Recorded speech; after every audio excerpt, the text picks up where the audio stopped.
Queridos, o tema hoje é maravilhoso, né? Muito sugestivo. É guardados em Deus. Diga, guardados em Deus. Amém? Protegidos em Deus. E quando eu pensei nesse tema, né? Eu estava meditando sobre o livro de Esther, esses dias atrás, sobre Mardoqueu, sobre Esther. E o Senhor colocou no meu coração de nós partirmos do Salmo 91. Porque o Salmo 91, ele fala sobre essa proteção. Né? Salmo 91 diz: aquele que vive na habitação do Altíssimo e descansa à sombra do Todo-Poderoso, desfrutará sempre da sua proteção. Sobre o Eterno declara: Ele é o meu refúgio, a minha fortaleza, o meu Deus, em quem deposito toda a minha confiança. Ele te livrará do laço do inimigo ardiloso e da praga mortal. Ele te cobre com suas plumas e debaixo de suas poderosas asas te refugias. Sua fidelidade é escudo e armadura. Não temas o terror que campeia na calada da noite, tampouco a seta que procura seu alvo durante o dia. Não temas a peste que se move sorrateira nas trevas, nem o demônio que devassa ao meio-dia. Ainda que caiam 1000 ao teu lado e 10.000 à tua direita, tu não serás atingido. Dá uma glória a Deus aí, ó. Somente teus olhos perceberão e contemplarão a retribuição destinada aos ímpios, porquanto afirmastes: o Senhor é o meu refúgio, e fizeste do Altíssimo a tua morada. Nenhum mal te alcançará, desgraça alguma chegará à tua tenda, porque a seus anjos ele dará ordem ao teu respeito, para que te guardem em todos os teus caminhos. Com as mãos eles te susterão, para que jamais tropeces em alguma pedra. Poderás pisar sobre o leão e a víbora, pisotearás o leão forte e a serpente mais vil. Porquanto ele me ama, eu resgatarei, eu protegerei, pois este conhece o meu nome. Sempre que chamar pelo meu nome, hei de responder-lhe. Estarei sempre com ele nos momentos mais difíceis, quando enfrentar tribulações. Eu o resgatarei e farei que seja devidamente honrado. Eu o contemplarei com vida longa e lhe revelarei a minha salvação. Assim disse o Eterno. Querido, esse Salmo 91 nós oramos ele, e ele é maravilhoso. Ele mostra uma realidade de quem vive na presença de Deus, quem se esconde em Deus. O que a gente está fazendo aqui, irmão? Se escondendo em Deus. Você não está aqui porque não tem luta, porque nós não temos aflições, Maria. Todos nós temos as nossas guerras. O seu pastor trava guerras pessoais, guerras relacionadas ao reino, guerras que a gente entra para ajudar pessoas. Nós não estamos aqui por ausência de guerras, nós estamos aqui nos escondendo em Deus, nos refugiando no Senhor, habitando no esconderijo do Altíssimo. E quem vive nessa realidade sempre desfruta da proteção de Deus. Tem gente que usa uma fitinha vermelha, né? No carro, na moto, na casa, de proteção. Um galho de arruda, uma ferradura para dar sorte, uma rosa, sei lá o que mais. Comigo ninguém pode. Eu acho que nós temos treino em casa, mas não é para isso não, né, amor? Então tá bom, misericórdia. Tem gente que usa outros artifícios. Nós nos escondemos em Deus. A nossa proteção é o Senhor. E a palavra fala que Ele dará ordem aos seus anjos ao nosso respeito. A palavra fala que 1000 vai cair ao nosso lado, 10.000 à nossa direita, nós não seremos atingidos. A palavra fala: praga nenhuma vai chegar à nossa tenda, à nossa casa. O Senhor nos guarda. Quando a gente estiver passando por tribulações, Ele diz: eu resgatarei e farei que seja devidamente honrado. Aleluia. O Senhor é aquele que nos protege, querido. Quantas tribulações, quantos momentos difíceis nós passamos em 2025. Quantas lutas. As pessoas às vezes vê o agora e desconhecem o caminho que nós trilhamos, desconhecem as provações que nós enfrentamos. Quantas lutas, mas em todas elas Deus nos guardou. Nós não estamos aqui por mérito nosso, nós estamos aqui por causa da graça, do favor de Deus. Paulo disse: não que seja capaz de pensar alguma coisa, mas a minha capacidade, ela vem de Deus. Querido, é Deus que nos sustenta. Está entendendo? Ele que nos mantém de pé, Ele que segura na nossa mão. É por isso que nós estamos aqui. É por isso que nós estamos encerrando esse ano. Quantas vezes o inimigo tentou nos convencer que nós não conseguiríamos. Eu não sei você, mas às vezes o inimigo grita no meu ouvido, falando que eu não vou conseguir, falando, não, eu quero ver o que você vai fazer agora, eu quero ver como que você vai resolver essa situação. O inimigo vai gritando, e se você passa por isso, bem-vindo à minha vida. Eu enfrento essas situações. Mas quantas vezes ele falou que nós não conseguiríamos, e nós conseguimos. Nós vencemos, estamos aqui. Uns encurvam-se e caem, nós os levantamos, estamos de pé. Você pode dar uma salva de palmas para Jesus?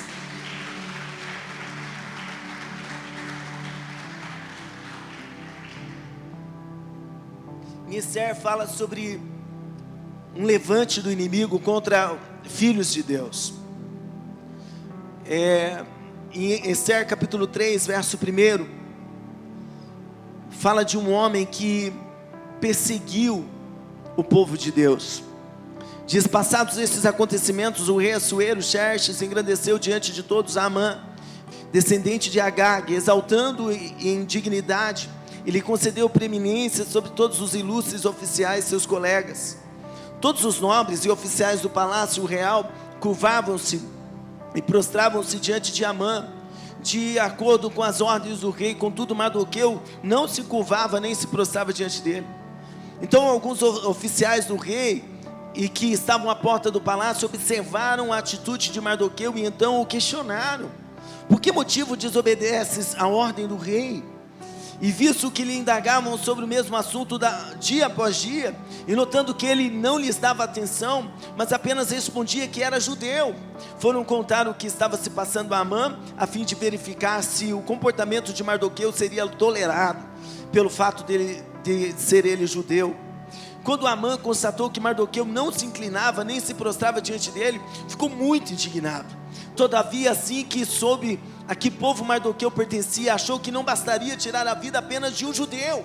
Por esse motivo, Amã procurou uma maneira de matar todos os judeus, o povo de Mardoqueu, em todo o império de Xerxes. Esse Amã aqui passou a odiar o Mardoqueu. Por quê? Porque o rei deu um poder para ele. Quer conhecer alguém? Já ouviu essa expressão? Quer conhecer alguém? Dê poder a ele. Tem gente, irmão, que sem poder já é uma... Pensa em um nome. Se der poder, sangue de Jesus tem poder. E esse Amã, ele recebeu poder. E todo mundo, quando ele passava, se curvava, batia continência para ele. Só que o Mardoqueu, servo do Senhor, um judeu, ele não se curvava, não se prostrava. E de repente uns amigos do Amã começou a perceber isso. Esse cara aí não se prostra não. E daí foi falar para ele: por que você não está se prostrando quando o Amã passar? Ele falou: não, eu sou judeu. O povo judeu serve a Deus, se prostra diante de Deus, descendência de Abraão. E levaram esse assunto até o Amã. Falou: olha, tem um cidadão aqui que está se achando, não se prostra quando você passa. E ele foi ver se era verdade aquilo, e ele viu que era verdade. E agora ele tem um ódio, concentrado na vida de Mardoqueu. Só que o ódio foi tão grande que ele falou assim: eu não quero matar só ele, eu quero matar todos os judeus, todo o seu povo. Você sabia que o ódio de Satanás contra o povo judeu, é de longa data? Todo ataque que você vê contra Israel é um ataque contra a descendência de Abraão, é um ataque contra o povo de Deus. Por mais que eles ainda não reconheçam Jesus como Senhor das suas vidas, mas eles são o povo da promessa, escolhidos do Senhor. E de longa data o diabo tenta destruir o povo judeu, Tentou através de Hitler matar, destruir os judeus. Durante a história nós vemos levantes contra a vida deles. E agora esse Amã, ele elabora um plano: eu vou marcar, eu vou pedir autorização para o rei, e eu vou agendar uma data que eu vou exterminar esse povo da terra. eu vou matar todo o povo judeu. Em Esther 3, verso 8 diz: Amã argumentou diante do rei Xerxes: eis que aqui um povo espalhado e disperso entre os povos em todas as províncias do teu reino, cujas leis e modo de vida são muito diferentes das tradições e normas dos demais povos, e que não se sujeitam às leis do rei. Portanto, não é conveniente ao rei que tais pessoas sigam vivendo entre nós. E se você continuar lendo, você vai ver que ele falou assim: olha, eu dou do meu tesouro dinheiro, recurso para o rei, para que eu possa exterminar esse povo. E ele foi tão habilidoso com as palavras, né? Satanás ele é astuto, né? Começou falando: não, tem um pessoal aí que não te honra, não te respeita, até conseguir uma liberação. O rei tira o seu anel, entrega para ele, ele pega e marca uma data para exterminar o povo de Deus, com a autorização do rei. E agora foi declarado o dia da morte dos judeus, né? O dia que eles seriam exterminados. Querido, quantas vezes o inimigo marcou a nossa destruição? Quantas vezes o inimigo falou: olha, essa situação vai acabar com a vida dele, dessa situação ele não sai mais, agora o ministério dele acabou, agora a família dele acabou, agora o casamento dele acabou. Quantas vezes o inimigo decretou a nossa morte? Mas a boa notícia, querido, que a última palavra não é a do inimigo, a última palavra é a palavra de Deus sobre a nossa vida. Aleluia! A última palavra não é a do médico, né? O médico pode vir, pode dar um diagnóstico destrutivo de morte, mas, querido, a última palavra é do Senhor. Por isso que eu preciso ficar atento à palavra de Deus para a minha vida.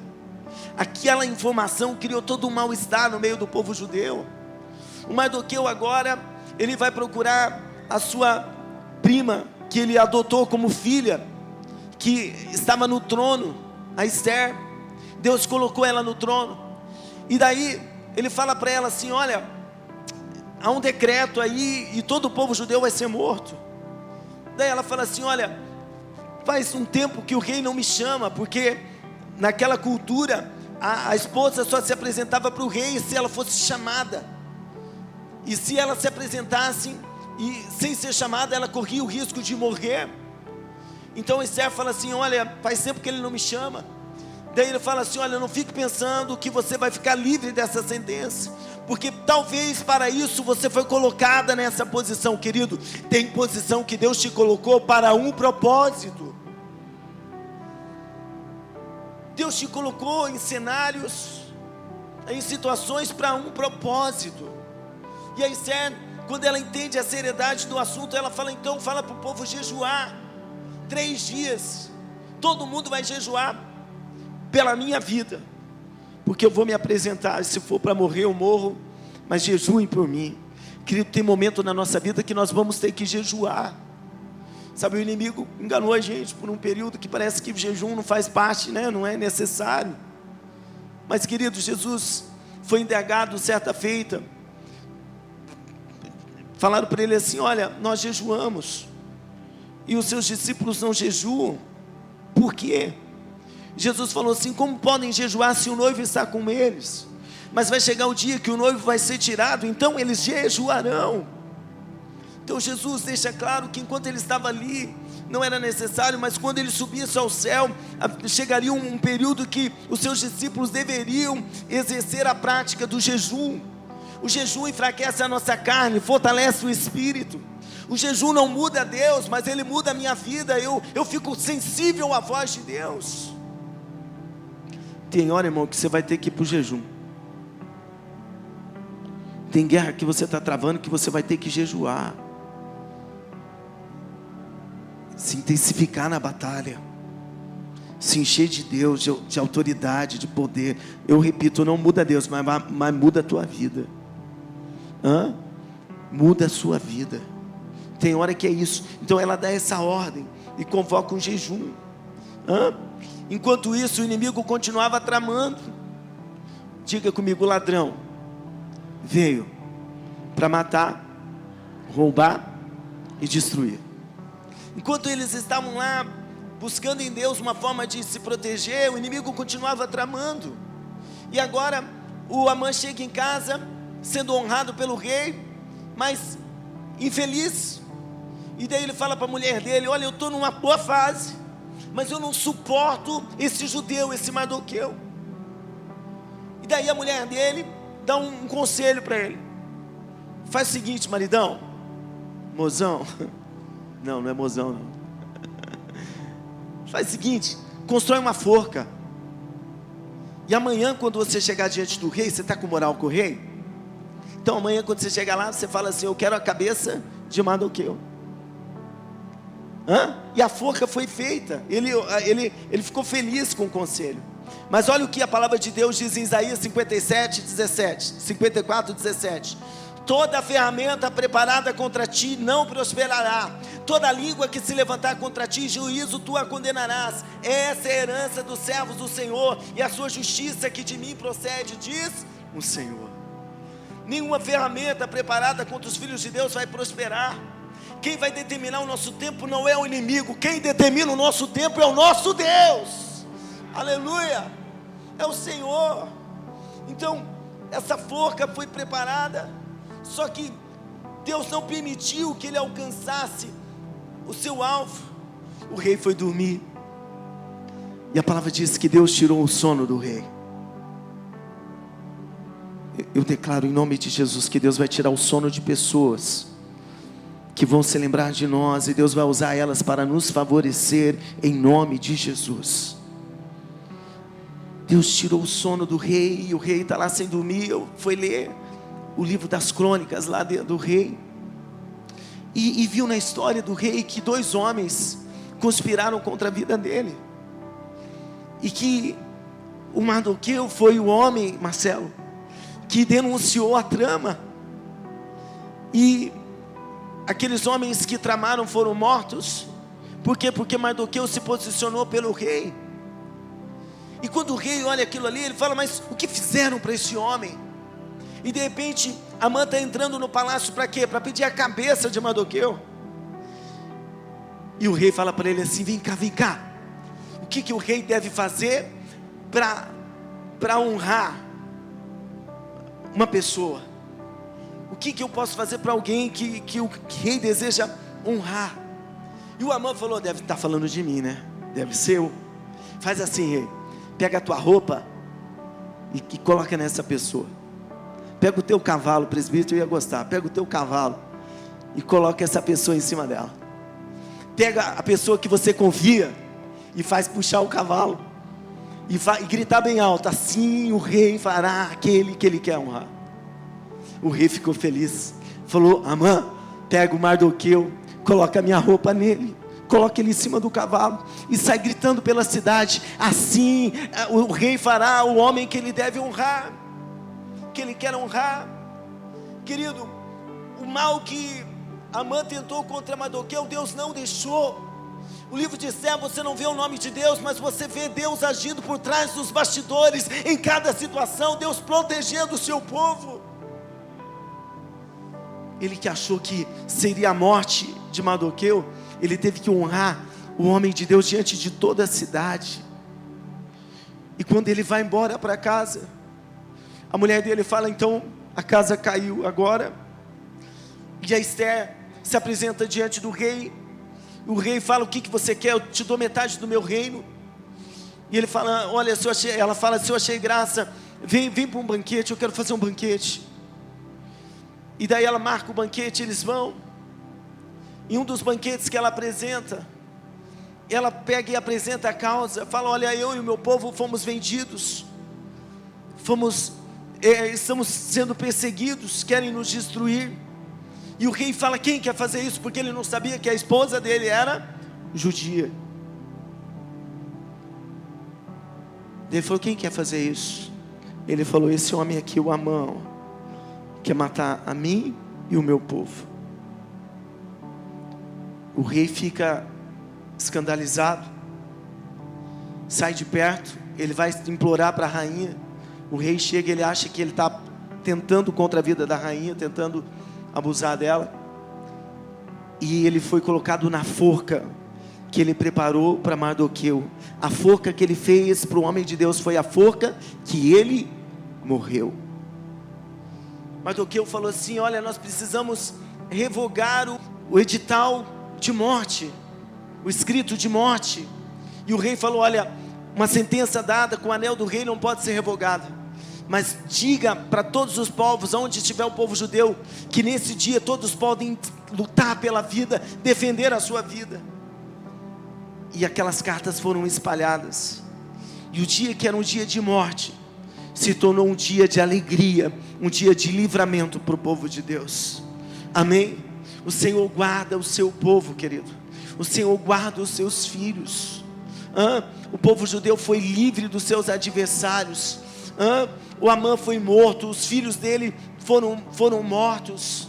E o povo judeu teve um grande livramento naqueles dias. Você é filho de Deus, você é filha de Deus. Permaneça na presença de Deus, porque quem te guarda é o Senhor, quem te protege é o Senhor, quem luta as suas guerras é o Senhor. Só vim para a presença, só vim, sirva a Deus, sabe, ande na presença de Deus. Seja um filho, né? Certa feita eu olhei para Isabela e falei: filha, seja filha, não vai te faltar nada. Sabe, o que Deus quer da gente é isso. Deus: olha, Cássio, seja filho, eu vou cuidar de você. Ele fala: Marcelo, seja filho, eu vou cuidar de você.